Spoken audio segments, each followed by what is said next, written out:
और अब हमारे साथ हैं सत्यम दुबे, एडवोकेट हैं और दिल्ली से हैं। लेकिन खास बात यह है कि जब यमुना मिशन की शुरुआत हुई वर्ष 2015 में, तब से जो सफर आरंभ हुआ और अब तक का सफर आप हमारे साथ रही हैं।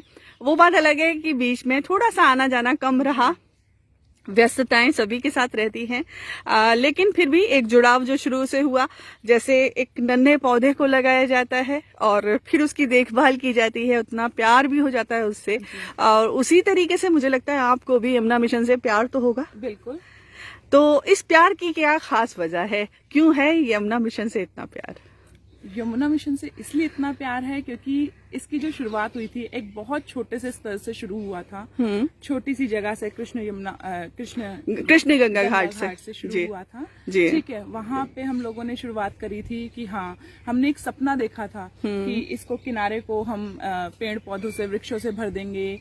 यमुना जी को फिर से उनकी जो प्राकृतिक रूप है, हाँ, उसमें वापस लाएंगे, उसमें चेंज करेंगे जी। तो इसलिए क्योंकि एनवायरनमेंट से आप सभी लोग हम लोग प्रेम करते हैं, क्योंकि हम लोग तो दिल्ली से हैं, तो दिल्ली में हमें ऐसा एनवायरनमेंट देखने के लिए नहीं मिलता है। मैं तो दिल्ली का ही मेरा जन्म है, मैंने आज तक ऐसा माहौल नहीं देखा है दिल्ली में जी। तो हम लोगों ने एक मिशन शुरू करा कि हाँ, हम ऐसा करेंगे, और धीरे धीरे उसके अंदर 1 से 2, 2 से 4, 4 से 6 लोगों का जो है कारवां बढ़ता गया। कार्यकर्ता आते गए, उनको दिखा उनको कि हम लोग काम कर रहे हैं, तो शुरुआत होती गई। और शुरुआत में आप देख सकते हैं कि पिछले 7 वर्षों में यहाँ पे कितना डेवलपमेंट हो गया है, यमुना मिशन के द्वारा करवाया गया। वृक्षारोपण हो गया, वृक्षों की जो है देखभाल हो रही है, यहाँ पे झूले लगा दिए गए हैं, यहाँ पे बिल्कुल पिकनिक स्पॉट बन गया है। बिल्कुल मैं पिछले कुछ समय से नहीं आ पाई थी बीच में, पहले कुछ अपने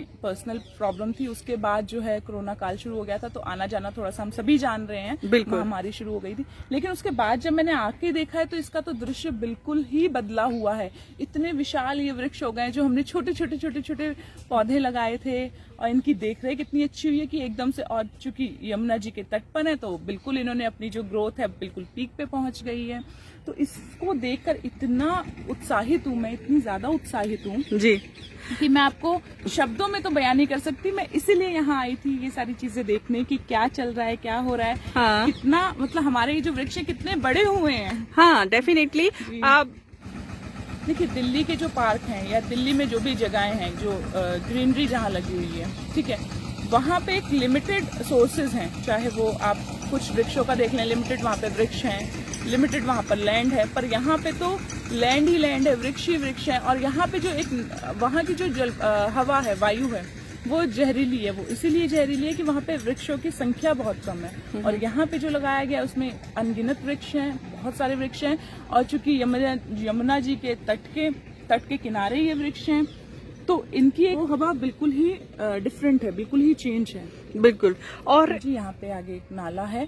लेकिन जब मैं सभी से सबसे पहले तो अनुरोध करना चाहूंगी, जितने भी लोग ये वीडियो देख रहे हैं, ये इंटरव्यू देख रहे हैं, एक बार मथुरा में यमुना मिशन मार्ग पर जरूर आए, चाहे वो दिल्ली के हों, मुंबई के हों, पूरे हिंदुस्तान के हों, या कहीं से भी हों, के बाहर से भी हों, तो वो खुद आके देखेंगे कि उनको यहाँ पे मसानी नाले की बदबू आती है या प्रकृति की खुशबू आती है। ये वो खुद अपना एक्सपीरियंस हमें फिर शेयर करेंगे हमारे साथ। लेकिन हाँ, ये तो है कि वो नाला बिल्कुल, अब तो नाला लगता ही नहीं है, नाला है ही नहीं। यहाँ पे इतना स्पेस है, इतनी ग्रीनरी है, इतने सारे वृक्ष लगे हैं, फूलों के भी हैं, फल के भी हैं, नीम के भी हैं, पीपल के भी हैं।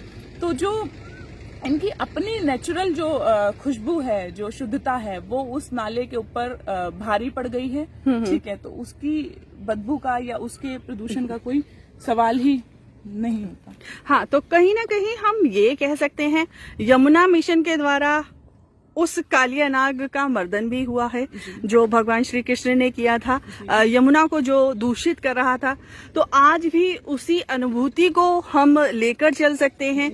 उसी न कहीं कहते हैं ना, तारण हरण ने तार दिया, तो कहीं ना कहीं इस नाले का भी उद्धार हुआ है, डंपिंग यार्ड का भी उद्धार हुआ है। तो यमुना मिशन की तरफ से तो बहुत सारी चीजें ऐसी हैं जो काफी चेंजेस। प्रकृति हित में मुझे ऐसा लगता है, प्रकृति हित में यहाँ पे सभी चीजों का, जो भी चीज है, चाहे वो पेड़ हो, चाहे वो यहाँ की मिट्टी हो, चाहे वो हम खुद हो, मानव स्वयं हो, या वो यहाँ पे पशु पक्षी हो, सभी का उद्धार हो गया है। जी, तो डेफिनेटली सब कुछ इतना अच्छा हुआ है यमुना मिशन के यहाँ मथुरा में काम करने से, और मथुरा ही नहीं पूरे ब्रजमंडल में जहाँ जहाँ यमुना मिशन ने काम किया है वहाँ काया पलट हो चुकी है।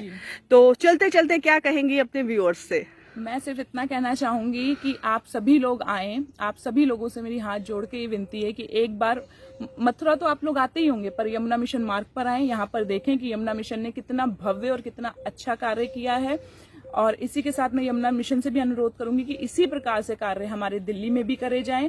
हम लोग यमुना मिशन के साथ हैं, शुरुआत से साथ हैं, और जितना ज्यादा हो सकेगा अपने दिल्ली में बहुत सारे कार्यकर्ता हैं, बहुत सारे लोग हैं जो चाहते हैं कि इस तरीके की क्रांति दिल्ली में भी लाई जाए। हमसे बातचीत करने के लिए बहुत बहुत धन्यवाद। धन्यवाद। धन्यवाद।